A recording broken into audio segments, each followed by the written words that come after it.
Hello, lovely friends. It's Nancy from Astrology and Angel Mediums again. And today I wanted to talk about something that I feel is like a little controversial. And I only mean this in the sense of I see a lot of people in the tarot community that do not actually read reversals or have very strong opinions about reversals and reading reversals. Well, for me personally, I think that reading reversals is something that works for my practice and how I do my readings. And so I wanted to kind of include this in my educational videos.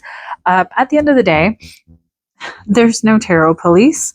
You can find a practice that works for you, that you enjoy, that you feel is connected to how the cards are speaking to you. So, as we may know, now that I've covered some of the basics on how the cards work and the suits and the major, the minor, the court cards, I wanted to talk about reversals next before I kind of talk about the numerological influences that can be seen throughout tarot. And maybe it's a little out of order to do that, but I really, I have studied, tarot with certain practitioners. I've taken classes. I have done different certificates and things like that. And some people really, have again, like I said, very strong opinions about reading reversals. Now, one of the best arguments, I guess we could say, that I've ever heard was that everything you need is already in the tarot.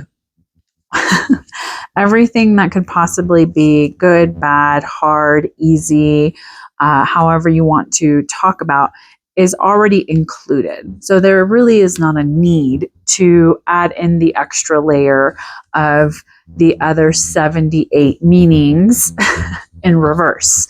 So to me, a reversal, for those of you guys that maybe are still kind of new, is whenever you are, and this is not sorted. So let me grab another, because I'm trying not to mess this up since I'm using this for like educational. So let me grab another deck that I think would do okay. It doesn't have any nudity or something in it. Let me just grab, I have the Halloween Tarot here. So, all right, this one should be pretty shuffled and mixed up. So we're going to put you over here. And again, if you're curious about what deck this is that I have been using in all of these videos, is the Learning Tarot Cards by Witchy Cauldron. Not sponsored, nothing like that. It's just been great because, and I'll show kind of a close-up of how the cards kind of have all this information. So let's say I'm like, let me just pull a couple cards for today. Oh, already one. So, all right, we have... Okay, not all of them need to be reversed. Okay, so I have my 4 cards here. And as you can see, I have 2 cards that came out reversed. I think the biggest thing that tends to trip people up is if I'm reading this, I'm saying that these cards are reversed according to how I view them, if that makes sense. And hopefully that translates well on the video. So the very first card I pulled was the Page of Pumpkins, which is essentially the Page of Pentacles, but this is reversed. Then I have the Sun upright. Then I have the Queen of Ghosts reversed, and then the Two of Bats upright. So for some people that do not agree that you should utilize reversals, they would probably just turn these cards around. And I feel like the message that I could go into regarding these cards, now that I've switched it around, can be a little bit different and really give me a different sort of reading versus if I were to kind of use the cards the other way. So I'll just do like a quick sample here. The Page of Pumpkins is, to me, really just talking about maybe having a new job, moving into something new. The Sun is like warmth and joy and happiness and being able to shine. So I'm almost seeing like, oh, because of this new job, you're going to feel like very happy. You're going to, feel like this is something that really brightens you up. And there may be someone there that really will help you. The Queen of Ghosts is the Queen of Swords. So someone that may help you become a little bit sharper with like your truth. Maybe you'll feel very empowered. Maybe you'll have to deal with someone who is very direct, and that may be something that you are trying to kind of develop within yourself. But because of the Two of Bats or the Two of Swords, there may be something that is kind of disconnecting you from your intuition and maybe not allowing you to see the situation quite so clearly. So that is just a quick whatever read. But if we turn these guys around and just going back to how I understand reversals and how I like to read reversals is I almost look at this as like this energy is inverted. It's kind of pointing towards you. So yes, you can kind of go the route of it's the complete opposite meaning, or you can kind of incorporate the energies of that in a more introspective sort of way. So to me, I would definitely say that maybe there's a hesitation to kind of start something new because there's a feeling of inexperience or inadequacy that's kind of coming with that. And so it's more of like an internalized thing of like, I don't really know if this is something I want to go into, but I'm ready to kind of step into something that allows me to shine, allows me to feel a little bit warmer about my situation. But maybe I am too much in my head about what this means for me personally and how I will be able to like be in my truth, be in and like feel empowered in the situation. So there may be some stuff that I'm just not seeing quite so clearly, feeling a little bit disconnected from my intuition. So if you can kind of see how different those two stories are, and this is just based off changing two of the cards and kind of reading them reversed. So again, it's a personal choice whether you decide to do and read reversals. I think that it's, I think for me personally and from my experiences is that I just have found that it adds another layer of depth. And I feel like, you know, sometimes you'll watch some of my readings here. If you are like watching any of my stuff, I'll like kind of be like, you know, was this meant to be reversed or whatever? I'm just asking because I want to make sure that I'm interpreting that energy the way that it's meant to. So I feel like an upright card or a card that is the way that it's supposed to. So like here's the King of Cups. We have him upright. We have a meaning down here, which is why I think that this deck is really cool, especially for those that are new to reading tarot. There are some different keywords here. So upright, we have emotional intelligence, we have trust, wealth of knowledge, caring, healing, good vibes, someone who understands unconscious motivations, a man who's in touch with his emotional life, a good friend, someone who's mature, emotionally stable, things like that, right? But if we reverse it, there's also some keywords here to kind of go off of. So if I were to see a King of Cups reverse, I can say, maybe there's some bad advice. Someone's not being quite so honest. Someone that is not emotionally stable. This may be someone that has some issues with living in truth, in the sense of there may be some sort of addiction going on. Maybe someone who's very selfish, that is only looking out for themselves.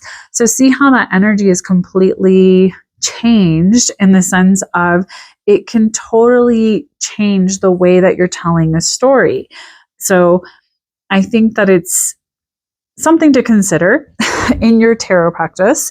And maybe it'll kind of help you feel a little bit like your messages are a little easier to kind of digest, if that makes sense, versus if I were, like I did my example where all of the cards seemed very positive, it's very like blah, blah, blah. But then, you know, kind of turning those cards back around, the Page of Pumpkins and that Queen of Bats, to kind of, it kind of shows like, oh, okay, this may be something good, but then there's maybe something I'm not seeing, with that Two of Bats kind of making a little bit more sense versus it's all positive cards. And then I have this like Two of Bats at the end that's kind of saying like, you're refusing to see something here. There's something that you're not seeing, versus kind of seeing those other reverse cards. I'm like, oh, okay. I see that I'm afraid, and maybe I'm holding myself back in some ways because maybe I feel a little disconnected from my truth. And if I can show up in that, where maybe I have to kind of disconnect a little bit from the logical in some ways. So that reading made more sense for me and my situation versus if I flip them over, then it feels like invalidating, I guess would be the nicest way of putting it, with what I have going on and what I know about my current situation. So sorry, I bumped into the microphone. So now, if we're talking about reversals, we can always talk about reversals in the major arcana because to me, these being the more important cards, so to speak, or the major cards, they are here to kind of incorporate and show us different things that maybe we're overlooking or that we haven't really paid too much attention to. So if we talk about the Fool in reversed, there's a sense of foolishness, a fear of the unknown. There's impulsiveness. There's poor judgment. There's risk, being very inexperienced. And I think it's so important to, utilize this energy because again, not all of life is always going to be, not every opportunity that we take is going to be beneficial. And sometimes the risk that we do take can be a little bit foolish or can be a little bit impulsive without really ensuring that we know what's happening. Other things that may kind of come up, again, there may be a fear of the unknown. If we talk about the Magician reverse, this is blocked creativity. This is not learning from your past mistakes. This is someone who thinks that they know it all. There's a sense of weakness. There's frustration. There's delays. Those are all part of life. And sometimes it's not so much about relating it back to, I'm trying to think of what card would be similar to this sort of energy. So like, let's say a Five of Wands. Well, no, that's more like conflict. All right. Maybe a Seven of Wands, where there's a little bit of this like, oh, I'm not really seeing momentum. I'm not really seeing movement. I'm not seeing things kind of going. But the Magician is kind of expanding that energy a little bit more because it's kind of telling you like, hey, like you don't really know what's going on here. Having, the High Priestess reverse, this is a misuse of intuition. This is acting out of bias. This is manipulation, a lack of emotional control. So we're getting a little bit more depth to the tarot story, which is why I do like to use reversals in my readings. Again, you don't have to do this. This is just like a for funsies edition. When we talk about the Empress reverse, this is insecurity, infertility, lack of confidence, lack of growth. There can be overbearing kind of energies that come with this. The reversed Emperor, this is abuse of power, being stubborn, being rigid, a lack of control and discipline. Someone that maybe is not quite so present in their role as a parent. For the Hierophant reverse, this is like challenging our traditions.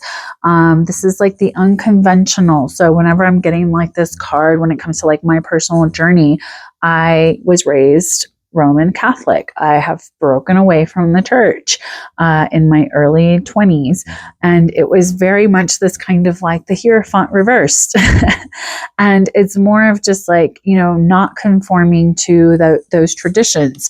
So I think that there is a beautiful kind of addition to utilizing these energies and kind of adding a little bit more nuance and layer to your readings. Again, if it's not for you, I always tell people, I'm like, take what you need, leave what you don't. With the Lovers, this can just talk about disharmony, trust issues, imbalance, a lack of connection. The Chariot can just be forcefulness, a lack of direction or self-control. This is powerlessness. This can talk about aggression as well. Strength, reverse, this is vulnerability, self-doubt, weakness, low self-esteem. Who else has gone through that? Because I feel like I get this card quite often.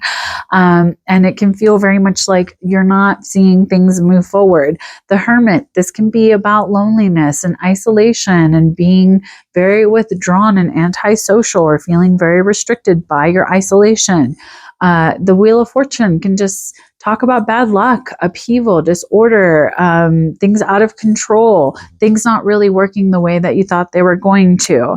With the Justice card, this is, again, injustice. It's karmic retribution. It's dishonesty. It is accountability as well. If we talk about the Hanged Man, this is discontent, apathy, disinterest, stagnation, impulsiveness, detachment. Death reverse, this is an inability to move forward. This is an inability to let things go. Repeating negative patterns, resisting change. Temperance, this is all about imbalance and self-indulgence, a lack of perspective. There's discord that tends to come up with this energy. The Devil reversed, this is finally feeling that release from bondage. So see, some of these will have a more positive spin on what those cards traditionally mean. But while you may be removing those chains, you may be excessively ambitious. You may be very greedy. You may be dependent on certain things. The Tower reverse, this is about resisting changes, trying to avoid tragedies, which is not always bad. Delaying things, avoiding loss. This is like saying that you need to kind of pick up the pieces and start something new. The Star, this is hopelessness, despair, focusing on the negative. There's a lack of faith. The Moon, this is releasing fear, unveiling secrets. This can talk about regaining who you are. This can also be like self-deception. The Sun, this is a lack of enthusiasm, sadness, unrealistic kind of expectations. There's, other things that kind of come with this, oppression, things like that. With Judgment reverse, there's indecisiveness, self-doubt, lack of self-awareness, unwilling to learn the karmic lesson. And then finally with the World, there's a lack of success, there's stagnation, there's a lack of achievement, disappointment, burden, a lack of completion. So by adding that extra layer of having the reversals, when you're pulling, it can kind of give you a little bit more depth. And each of the suits, if we talk about like success with or financial or career or physical things going on with the Pentacle suit, we can talk about how this may be affecting you physically. If there is, a Two of Pentacles reverse, it can just be very much like, oh, we're lacking balance, we're lacking organization. If we're talking about, the Six of Pentacles, maybe there's money problems, there's things that are just not coming together. So we get another sense of, okay, there's another layer here, things that are not really coming together and making sense. If we talk about the suit of Swords, this is the mental suit, right? So this can just talk about maybe feeling like there's a lot of gossip and things going on around us that are not always good. There's, maybe if we talk about the Ten of Swords, where it's like you have to pull yourself together, you got to learn from the past. If we talk about, the Eight of Swords, this is like escape, freedom, release, and learning how to take control. If we talk about the Five of Swords reverse, this can talk about a peaceful resolution versus it being something that is a bunch of conflict and defeat. The Three of Swords reverse, it's releasing that pain. It's overcoming, those mental aspects. If we talk about the Wands reverse, because they're so about fire and momentum and movement, we may experience some more stagnation. So if we're talking about, the Five of Wands reverse, there's compromise, the end of conflict. If we talk about the Ten of Wands, there's insurmountable problems. There's a lot of different things that we're hanging on to. With the Three of Wands, maybe there's unrealistic plans because we're just trying to kind of get things going and we're not taking our time. There's not enough foresight and planning. If we talk about like the Queen of Wands, there's lies, seduction, moralistic person who thinks that, the holier than thou kind of thing. If we talk about the Cups suit, we are, this is the emotional suit. So we can talk about with like the Five of Cups, this is moving forward, accepting help, like moving on. The Eight of Cups, there's abandonment, abandoning plans, walking away when it's upright. If we talk about it reverse, there's a fear of moving on. So by allowing yourself to kind of expand your understanding of the cards and kind of seeing, what is this showing you? Is this more of like something that is holding you back, not because it's an external thing? It may be more of like an internal thing. There may be something that you need to be a little bit more introspective on. With the Nine of Cups, there's shattered dreams, nightmares, unhappiness, devastation, misery. And so those things can be more of like more of like an emotional thing that the person is going through, versus if I were to flip that card around and be like, well, your dreams are coming true. And if they're in the middle of a bad episode in their life, that's not what someone's going to want to hear, because they're just going to be like, well, no, I can't possibly see that. But if we read it the way that it was meant to be read, which was a Nine of Cups reverse, I can be like, hey, maybe you need to kind of do some healing, go to therapy, find something that helps you kind of get out of this bad mental state. And by allowing ourselves to be receptive to why the cards come out this way, I think that it really can give us a little bit more of a sense of what is truly going on within the situation, within the reading, and also how to properly navigate and utilize those energies. So yes, the tarot does have the complete story of everything that we might possibly go through as humans when we're existing and living. But I feel that reversals add a little bit more of a nuance and a deeper layer to those stories, because it's one thing to say, hey, I'm getting, a good opportunity here, I'm excited about it. But to have to start over in your career by getting a page of Pentacles reversed can be very challenging, especially for like me, I'm in my 40s. It's hard to say, I will be a novice, I will start off at the bottom again here. And I can see why I would get the Queen of Bats or Queen of Swords reversed, because I may feel like it's hard for me to embody my entire truth, to kind of leave work that I love by doing readings and things like that and moving into a more traditional role. Even if it is something that I'm excited to do, there may be this part of me that feels a little disconnected from my intuition in that sort of work. So I hope that makes sense as I kind of explain a little bit more of my story and what's going on with me, and kind of like the little reading that I did for myself, and how utilizing reversals can be a beautiful way to add a little bit more nuance and a deeper layer to your readings. So I hope that you found this video educational and helpful. Thank you so much for your time. Please take care, stay safe, and as always, make good choices. Bye.